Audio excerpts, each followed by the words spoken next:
वैसे इस दुनिया में लड़की होना ही जीवन को काफी कठिन बना देता है, और जब आप दिखने में अच्छे ना हो, पढ़ाई लिखाई में भी अच्छे ना हो, तब सोचिए कठिनाई का लेवल क्या होता होगा। संध्या बचपन से ही पढ़ाई लिखाई में कमजोर थी। रंग उसका सांवला था, नाक नक्शा भी बाकी लड़कियों की तुलना में इतना खास ना था। ऊपर से भगवान ने दांतों की बनावट भी टेढ़ी मेढ़ी दी थी। जब संध्या छोटी थी तो बचपन में स्कूल के बच्चे चिढ़ाते, बड़ी हुई तो गली मोहल्ले के लोग उसे देखकर मुंह फेर लिया करते। कोई भी उसका दोस्त बनने के लिए तैयार नहीं था। उसके रिश्तेदार भी कुछ खास उसे भाव दिया नहीं करते। बस एक उसकी माँ ही थी, जिसे उसके सूरत या लुक से कोई फर्क नहीं पड़ता। माँ संध्या से और संध्या माँ से बेहद प्यार करते। दुनिया भर की आलोचनाओं को सहने की शक्ति थी माँ संध्या के लिए।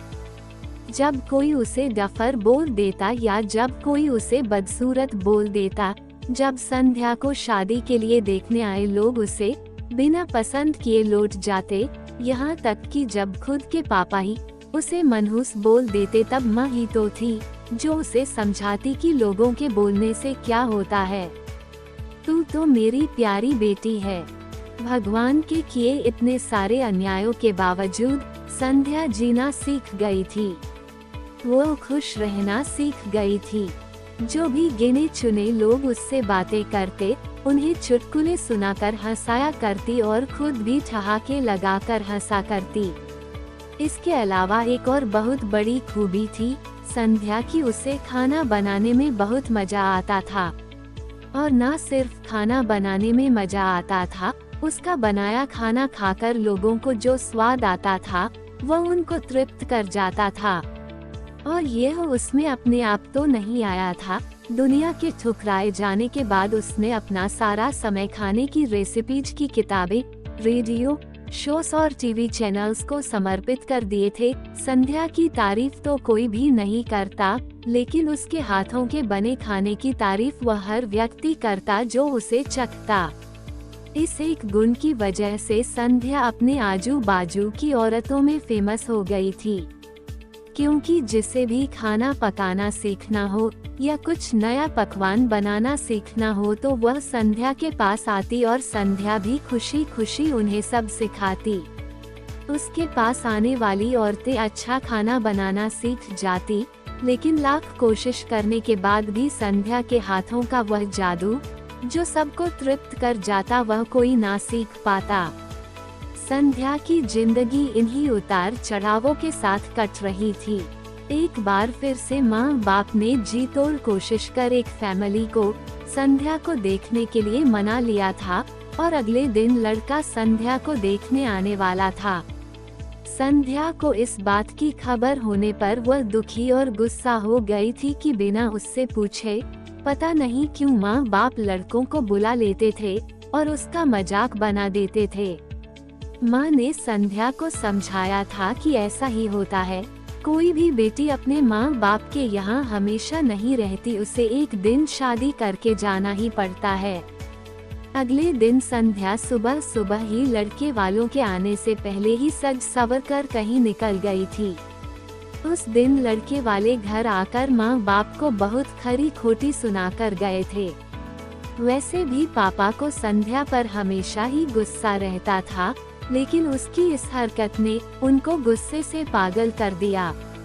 उस दिन पापा ने संध्या का सारा गुस्सा माँ पर उतार दिया था, यह कहकर कि एक मनहूस बेटी को जन्म देकर भी तुम्हारा मन नहीं भरा था, इसलिए उसको लाड प्यार देकर सर पर बिठा लिया है।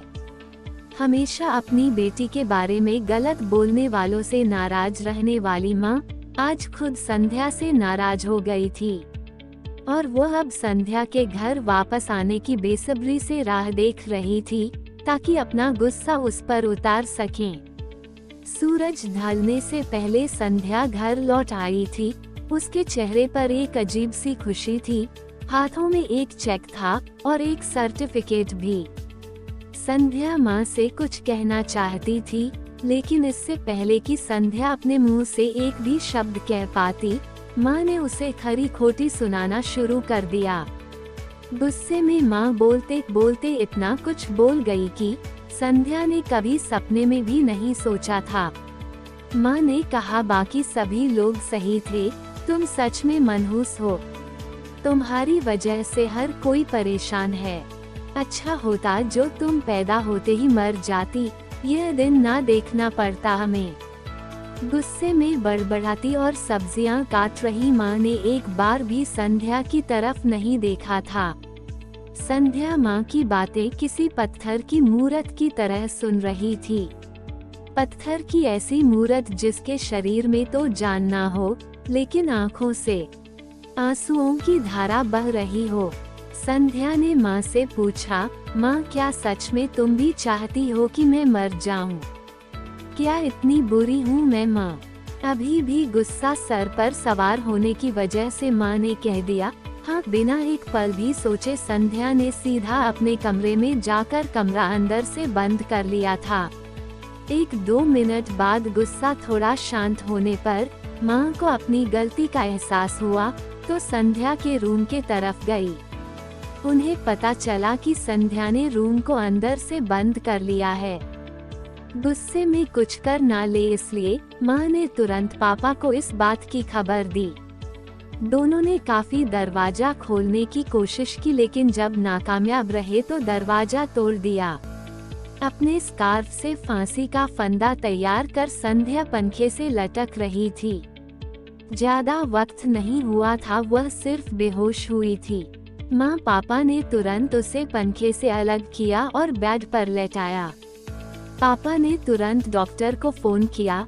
तब माँ का ध्यान बेहोश पड़ी संध्या के हाथ में पकड़ी एक चिट्ठी और पास ही में पड़े 5 लाख के चेक और 5 स्टार होटल में शेफ की नौकरी के लिए कंफर्मेशन लेटर पर पड़ी जो संध्या अपने साथ लाई थी। माँ और पापा ने वह चिट्ठी खोलकर पढ़ी जो उसने अभी अभी लिखी थी।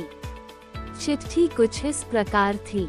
मम्मी और पापा, मैं जानती हूँ मेरे जन्म से लेकर आज के दिन तक मैंने ऐसा कुछ भी नहीं किया है जिस पर आप गर्व कर सके, लेकिन मैं आपको बताना चाहती थी कि आज मैं खाना पकाने के नेशनल लेवल कंपटीशन को जीत चुकी हूँ और यह 5 लाख का चेक मुझे प्रथम स्थान पर आने के लिए मिला था।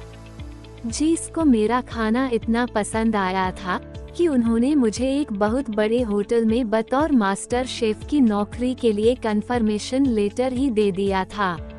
पूरी दुनिया मेरे खिलाफ है, मुझे इस बात का कभी भी फर्क पड़ा ही नहीं था और ना ही बाबूजी की कड़वी बातें मैंने अपने दिल पर ली थी, क्योंकि मैं जानती थी बाहर से सख्त दिखते मेरे बाबूजी अंदर से तो मुझे प्यार ही करते थे। प्यार ना करते तो बिना मांगे मुझे कपड़े, मिठाइयाँ, पटाखे ये सब ना ला कर देते। माँ के प्यार को कोई क्या बयां कर सकता है। मेरी माँ मेरे लिए मेरी सारी दुनिया थी। जब माँ मेरे साथ होती तो मुझे किसी बात की परवाह ना होती थी। मेरी माँ मेरी थी इसलिए मुझे किसी और की जरूरत ना थी।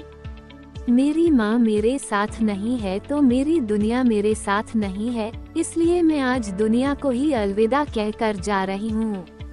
मैं जानती हूँ आपने कभी ना कभी भगवान से यह दुआ जरूर मांगी होगी कि अगले जन्म में मेरे जैसी औलाद ना मिले, लेकिन मैं हमेशा यह प्रार्थना करती थी कि अगले जन्म में तो क्या मेरे हर जन्म में मुझे आप जैसे ही माता पिता मिले, और आज भी यही प्रार्थना करके उसी भगवान के पास जा रही हूँ। चिट्ठी पढ़ते पढ़ते माँ और पापा सर से पाँव तक पछतावे में डूब गए थे और बेहोश पड़ी संध्या के सर पर हाथ फेरते हुए फूट फूट कर रो रहे थे।